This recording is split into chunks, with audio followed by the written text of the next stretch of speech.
दिनेश जी, कार्यक्रम की शुरुआत आपसे। 1 लाख नौकरी देने की बात मुख्यमंत्री जी कर रहे हैं, ये 6 महीने में देंगे? ये सिर्फ विज्ञापन जारी करेंगे या वाकई में नियुक्ति पत्र देंगे?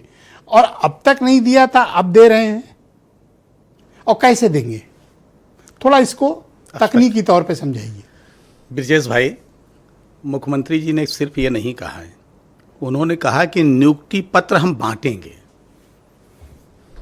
तो इसका यही मतलब हुआ कि हम उनको नौकरी देंगे। और आप कह रहे हैं अब तक नहीं हुआ, तो आगे कैसे हुआ? अब तक हुआ है। 9,30,000 सरकारी नौकरियां इसी भारतीय जनता पार्टी के शासनकाल में योगी आदित्यनाथ जी के मुख्यमंत्रित्व काल में मिली है उत्तर प्रदेश में। आप कह रहे हैं कैसे संभव है? फिर आपका सवाल आया कि कैसे संभव है। जैसे उत्तर प्रदेश में कभी आप कल्पना करते थे कि उत्तर प्रदेश माफिया राज से मुक्त हो जाएगा? लेकिन आज हुआ। आज कानून का राज स्थापित है उत्तर प्रदेश में। जैसे माननीय प्रधानमंत्री जी ने लाल किले की प्राचीर से जब स्वच्छता की बात करते थे ब्रिजेश जी, लोग हंसते थे। आज आपको स्वच्छता दिखता है कि नहीं? आप ट्रेनों में जाइए। हम लोग राजनीतिक व्यक्ति हैं, हो सकता है आरोप प्रत्यारोप लगाएं, लेकिन ईमानदारी से दिल पे हाथ रख के कोई दल का भी कोई कार्यकर्ता अगर पूछेगा, नेता पूछेगा, तो सबको लगता है कि नहीं संभव है। और ये संभव कब होता है? जब आप भाई भतीजेवाद से ऊपर उठकर, जब आप जाति और धर्म के से ऊपर उठकर आप पारदर्शी तरीके से आप नौकरियां देने का काम करते हैं। और भारतीय जनता पार्टी के शासनकाल में, योगी आदित्यनाथ जी के शासनकाल में इसी उत्तर प्रदेश में इसको करके दिखाया है। एक आरोप नहीं लग सकता ब्रजेश भाई, ये जो 9.5 लाख नौकरियों देने की बात भारतीय जनता पार्टी के शासन में हो रही है, योगी आदित्यनाथ जी के शासनकाल में हो रही है, कोई भी एक अभ्यर्थी आकर बता दे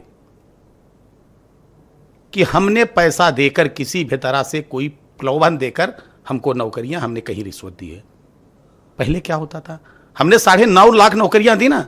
समाजवादी पार्टी के शासन में क्या हुआ था? 12 से 17 में 1,38,000 नौकरी।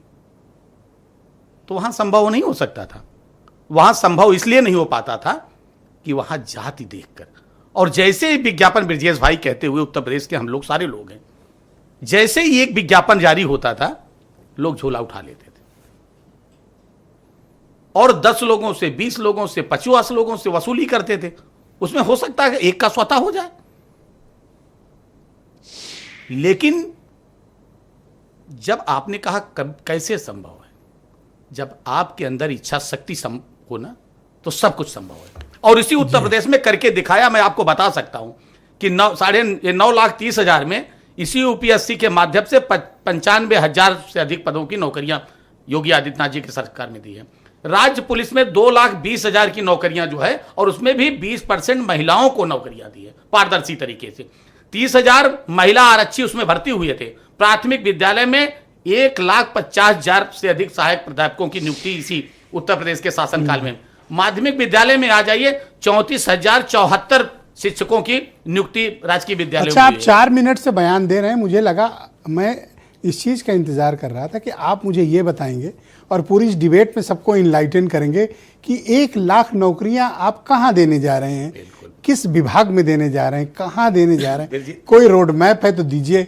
आप एक लाइन भी आपने उस पर नहीं दी, और 4 मिनट आपने दुनिया की कहानी सुना दी मुझे। ब्रजेश भाई, अभी मैं गिनाऊं कि कौन पीसीएसजे से लेके होमगार्ड तक के पेपरों में क्या क्या कांड हुए हैं। हाँ, बिल्कुल बता। आप मुझे केवल ये बताओ कि 1 लाख नौकरियां कहां दे रहे हो ब्रजेश भाई? मुझे थोड़ा डिटेल तो दो। बिल्कुल ब्रजेश भाई, इसलिए मैं कहता हूं, और दावे के साथ क्यों मैं कहता हूं, मुझे भी एक विभाग चलाने का अवसर मिला था भारत सरकार में। हमारे यहां भी 97 के बाद कोई वैकेंसी नहीं निकली थी, और एक अधिकारी के पास, जिले के अधिकारी के पास 5 जनपद थे। पूछिए किस जनपद में है तो या इस जनपद में बताते थे, वहां जाके पूछिए दूसरे जनपद में बताते थे। और पारदर्शी तरीके से वैकेंसी निकालकर नियुक्तियां हुई क्लास 1 की। इस विभाग में हम यूथ अफेयर्स नेहरू संगठन में था। ये जो और 1 लाख जॉब है, इसका कोई डिटेल होगा? बिल्कुल। देखिए, असल में हम लोगों के लगता है कि 1 लाख नौकरियां जो निकालेंगे कैसे। देखिए, सभी विभागों में जो भी वैकेंसियां हैं, जो भी रिक्त पदे हैं, आप भी जानते हैं रिक्त पद हैं, उन रिक्त पदों, मुझे तो लगा आज आप इन लोग के मुंह बंद कर दोगे ये बता के कि इस विभाग में इतना, इस विभाग में इतना, और आज सुनील साजन डिबेट छोड़ के जाना पड़ता इनको। नहीं ब्रजेश भाई, वो लोग क्या, ये लोग तो अभी बीरेन जी होते तो कहते थेथर हो गए हैं ये लोग जाएंगे छोड़ के डिबेट। अभी आने दीजिए समय, कुतर्क करेंगे। जो लोग एक भी इनको मुंह नौकरी बंद कराओ और इनको बताओ कि 1 लाख बिल्कुल मैं बता रहा हूं, इस डिपार्टमेंट में आ रही बिल्कुल है। बताएंगे, विभाग वाइज बताएंगे, वैकेंसी निकाल कर बताएंगे, अंतिम तिथि बताएंगे और नियुक्ति की तिथि बताएंगे। धन्यवाद यही उत्तर प्रदेश था ना सर। बोर्ड के एग्जाम कराने में 3-3 महीने लग नहीं जाते दी थे। डिटेल आज में इतना 15 दिन जानता में हो हूं। रहा है। Thank you sir.